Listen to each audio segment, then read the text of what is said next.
Good evening. I would like to thank Dr. J.P. sir, Dr. Rima, and my entire teacher at Tata Memorial Hospital, as well as my colleague, for inviting me for such an academic feast. So, I will be speaking on response assessment post spine SBRT in next 15 to 20 minutes. I have nothing to disclose. Before the use of SBRT in spine metastasis, the role of radiation limited to the pain control as well as to improve the quality of life, and these are the basic criteria for the response assessment. But as the SBRT takes an important lead in spine SBRT, we have started looking more of a local control along with the symptom and quality of life. So imaging has become the pillar strength for the response assessment. But the response assessment in spine SBRT is not without problem because of heterogeneity of baseline patient population. There is a lack of standardization, which scale, pain scale, quality of life scale, or tumor response assessment criteria should be used. And there are unspecified imaging protocol, what should be used, pre-treatment, post-treatment. So the first and important response assessment criteria is symptom, and the most common symptom with which the patient present to us is pain control. And pain can be of different type, depend on the pathology. So and this pain, the assessment of this pain is also associated with certain challenges which are enumerated here and will be discussed in the subsequent slides. There are multiple pain assessment tools which has been used. Some are unidimensional, some are multidimensional. But the most commonly used is visual analog scale. But in SBRT, the most commonly recommended pain scale is brief pain inventory. It consists of 17 questionnaire. It captures the patient demographic information, use of medication, pain data, and it also takes into account how this pain interfered with the 7 functional and quality of life domain. And the final score consists of a scale of 0 to 10, with 10 being the first point. So what should be the assessment criteria for the pain assessment? There are actually two criteria which has been used, one from the MD Anderson, another is international consensus. But the most recommended is international consensus, as there are certain drawbacks in MD Anderson criteria. So this ICPRE classified the pain into 4 broad categories: complete response, partial response, pain progression, and intermediate response. The benefit of this scale is this scale also takes into account the use of analgesic, the reduction into the response assessment. But the limitation being, it does not take into account of the use of non-opioid analgesic like steroid and NSAID, which are commonly used in cases of spine SBRT. What constitutes a meaningful pain response? As we know from the literature, then that even a 4 gray of radiation to the bone metastasis can give you the pain relief. But what constitutes a meaningful pain response, whether it is complete response, partial response, or somewhere in between? So here I will be discussing only these 2 trials. Both of the randomized trials, one from the Heidelberg, one from the recent Canadian group, both of the trials has shown that SBRT result in significant improvement of complete pain response over the conventional treatment. Not only this complete response, but it also result into the sustained pain response. So this is what we are looking at and we are assessing in cases of SBRT. So what if the patient has multiple spinal lesion? So the most common approach which has been defined is to identify the most painful lesion and to track that lesion. This is logical because we are treating a very localized treatment. We are not treating one vertebra above and below, which we do in the conventional treatment. So this approach is logical, but sometimes it is very difficult to assess because sometimes there might be a diffuse pain. So it is very difficult to localize that pain. But whenever possible, this approach should be used for the pain assessment. What about pain flare? Pain flare is commonly seen post SBRT. It's normally occur within a week post treatment and it responds very well to the steroids. But if the pain is persisting beyond 2 to 3 weeks, there is increased requirement of analgesic. You should consider it as a pain progression rather than a pain flare.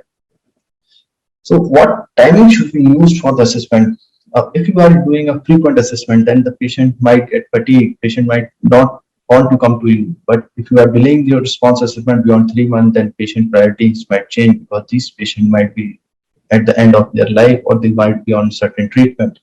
So the pain is relieved, they might not want to come to your treatment. And important to remember that there is an attrition rate which is around 20% with this SBRT. And also if the assessment is delayed, there is a confounding effect of other treatment like bisphosphonate, use of chemotherapy. So the optimal timing which has been defined for the assessment is 3 months. So the Spino guideline, which is the recommendation for the response assessment for the spine SBRT, clearly defines that pain response should be based on brief pain inventory, assessment should be based on worst pain score, and ICPRE should be adopted as a standard guidelines, and timing of assessment should be 3 months post SBRT.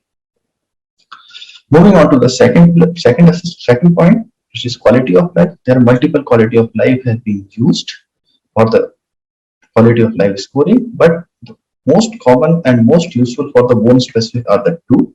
One is BOMAT, other is quality of life QRTC, bone metastasis 22.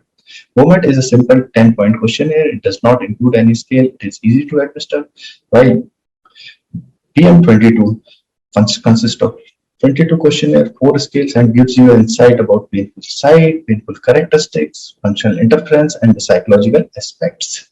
But these are not without the limitation. This does not deal with the in-depth issue of the complication which are related to the bone. So, moving on to the imaging.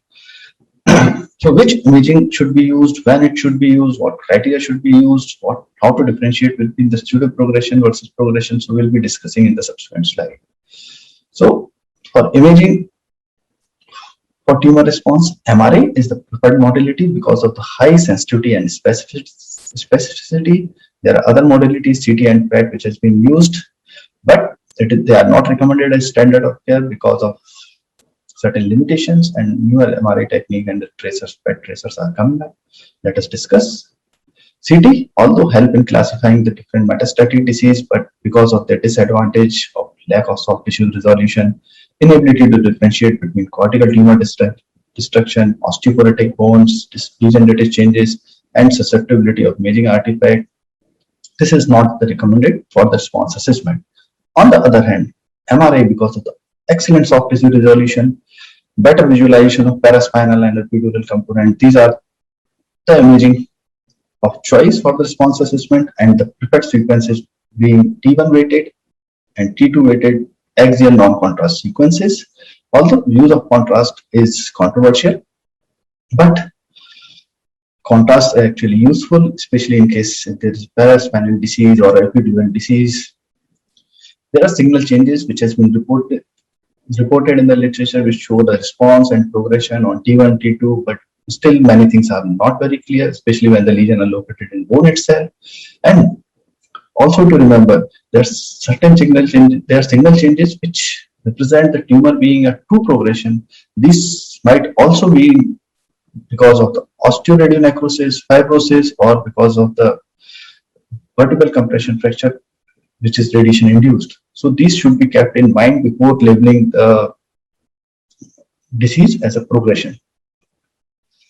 Newer technique like dynamic enhanced MRI provide information about vascular characteristic, and it is thought that they might be useful because SBRT causes disruption of tumor microvasculature because of high dose, and it has been proved to be useful in certain studies, but still these are under investigational and need further validation before it can be used routinely in our clinic. In terms of PET imaging, there are PET FDG most commonly used. There are other radiotracer like sodium fluoride, PSMA, that are used to detect more of the bone metastasis, but for the response assessment, the data is limited. The PET can be useful, especially if there is a metallic artifact, they can complement to MRI. But the imaging is not without the limitation because of clear artifact, which might last for 3 to 6 months, and you might be confused whether it is a response or it is a stable disease. And there is also limitation that detection of slow growing as well as the osteoblastic lesions. So this is one of our cases which we have treated. CF test case, L3 meds treated with SBRT 30 grade 3 fraction. Post SBRT, it appears that the PET uptake decreased by around 30 to 40%. And there are certain CT changes which show there is an enlargement, although there is some sclerosis at the rim. So this might be that patient might have partial response to SBRT. But going forward, the patient was kept on follow-up post SBRT 12 months, 20 months. You can see there's a complete response of metabolic activity as well as there is healing on the CT changes. So these initial changes might be difficult to interpret in the initial part of assessment. So what response criteria do we use? Although RECIST 1.1 uses bone region as response assessment, but the limitation being that it only if the lytic or the mixed lesion is associated with the soft tissue component, that too of 1 centimeter, then only they can be considered for a response. Otherwise, they are considered as non-measurable and the plastic lesion are deemed non-measurable. So these cannot be used. And in bone metastasis, normally, in majority of the cases, the lesion are located itself in the bone and there are no associated soft tissue component.